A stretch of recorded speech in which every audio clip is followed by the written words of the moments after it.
சென்னையில்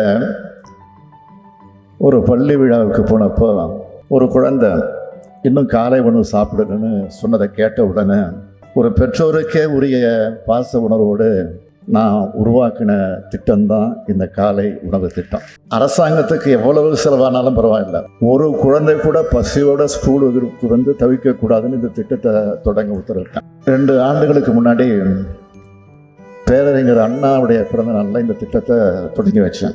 இன்னைக்கு பெருந்தலைவர் காமராஜருடைய பிறந்த நாளில் இந்த திட்டத்தை விரிவுபடுத்தி விட்டேன். அரசு பள்ளி மாணவர்களுக்கு மட்டும்தானா எங்களுக்கு இல்லையான்னு அரசு உதவி பெறக்கூடிய பள்ளி மாணவ மாணவியர்கள் கேட்டாங்க.